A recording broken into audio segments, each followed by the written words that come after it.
राज्यातल्या 29 महानगरपालिकांसाठी येत्या 15 जानेवारीला मतदान आणि 16 जानेवारीला निवडणुकांचा निकाल लागणार आहे। या निवडणुकीसाठी सगळे राजकीय पक्ष पूर्ण ताकदीनं मैदानात उतरले। पण काल 2 जानेवारीला राज्यभरात मोठा गोंधळ पाहायला मिळाला।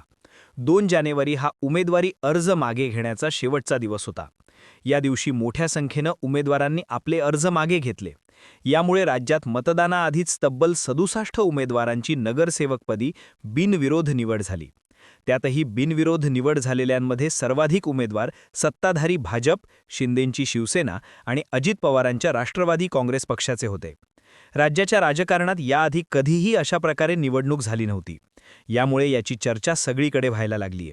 अनेकांनी यावर आक्षेप घेतलाय। खुद्द विधानसभा अध्यक्ष राहुल नार्वेकर यांच्यावरती आरोप केले जात आहेत। महत्त्वाचं म्हणजे इतक्या मोठ्या संख्येनं नगरसेवक बिनविरोध निवडून आल्याची दखल निवडणूक आयोगानेही घेतलीय। निवडणूक आयोग या सगळ्याची चौकशी करणार असल्याची माहिती आहे। नेमकं घडलं काय? राज्यभरात एवढ्या मोठ्या संख्येनं बिनविरोध नगरसेवक कसे निवडून आले यावर आक्षेप काय घेतला जातोय? निवडणूक आयोग कशाची चौकशी करणार आहे? जाणून घेऊया या व्हिडिओच्या माध्यमातून। सगळ्यात आधी राज्यभरात कोणत्या पक्षाचे किती उमेदवार कुठे कुठे बिनविरोध निवडून आले ते बघूया। उमेदवारी अर्ज मागे घेण्याच्या शेवटच्या दिवशी बिनविरोध निवडीमध्ये भारतीय जनता पक्षानं आघाडी घेतली। भाजपचे राज्यात तब्बल 45 उमेदवार बिनविरोध निवडून आलेत। यानंतर एकनाथ शिंदे यांच्या शिवसेनेचे 19 आणि अजित पवारांच्या राष्ट्रवादीचे 2 उमेदवार बिनविरोध निवडून आलेत।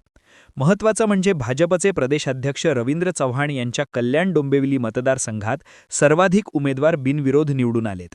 या मतदारसंघात भाजपचे 15 आणि शिंदे गटाचे 6 असे तब्बल 21 जण बिनविरोध आलेत।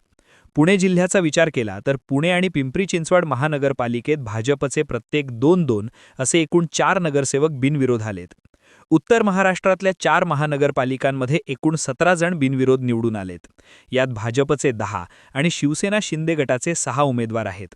भाजपच्या 10 पैकी 6 जण जळगाव आणि 4 जण धुळे शहरात बिनविरोध निवडून आलेत। शिंदे गटाचे 6ही उमेदवार जळगावमधून निवडून आलेत। मालेगावमध्ये स्थानिक इस्लामिक पार्टीचा 1 उमेदवार बिनविरोध निवडून आलाय। अहिल्यानगरचा विचार केला तर तिथे भाजपचे 3 आणि राष्ट्रवादी काँग्रेस अजित पवार गटाचे 2 जण बिनविरोध निवडून आलेत। पनवेल आणि भिवंडी निजामपूर महापालिकेत भाजपचे प्रत्येक 6 उमेदवार बिनविरोध आले आहेत। एकनाथ शिंदे यांच्या ठाण्यात त्यांच्या पक्षाचे 7 उमेदवार बिनविरोध आलेत। महत्त्वाचं म्हणजे विदर्भ आणि मराठवाड्यातल्या महापालिकांमध्ये एकाही प्रभागात बिनविरोध निवडणूक झाली नाही। आता राज्यभरात एवढ्या मोठ्या संख्येनं उमेदवार बिनविरोध निवडून आल्यानंतर यावर आक्षेप काय घेतला जातोय ते बघूया। महापालिका निवडणुकीत सत्ताधारी पक्षांना सरकारी यंत्रणांचा दुरुपयोग केल्याचा आरोप विरोधी नेत्यांकडून केला जातोय। रवींद्र चव्हाण यांच्या कल्याण डोंबिवलीमध्ये भाजपच्या उमेदवारांनी धमकवल्याचा आरोप विरोधी उमेदवारांनी केलाय।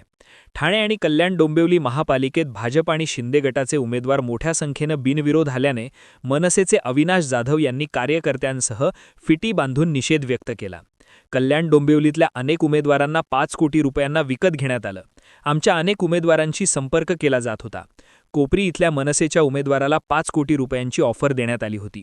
मशाल चिन्हावरच्या एका महिला उमेदवाराच्या घरी शुक्रवारी सकाळी पोलीस गेले। त्यांच्या पतीची चौकशी करण्यात आली। त्यांना रात्रीपासून अनेक जण शोधत होते। त्यांना विकत घेण्याचा प्रयत्न झाला।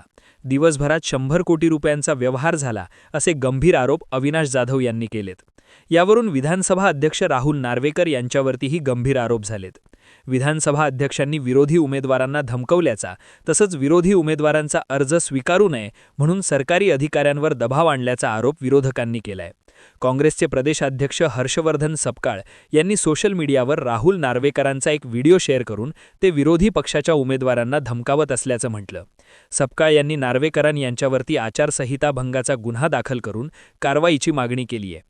काँग्रेसचे सतीश पाटील यांनी फक्त महायुतीचे उमेदवार बिनविरोध कसे होत आहेत?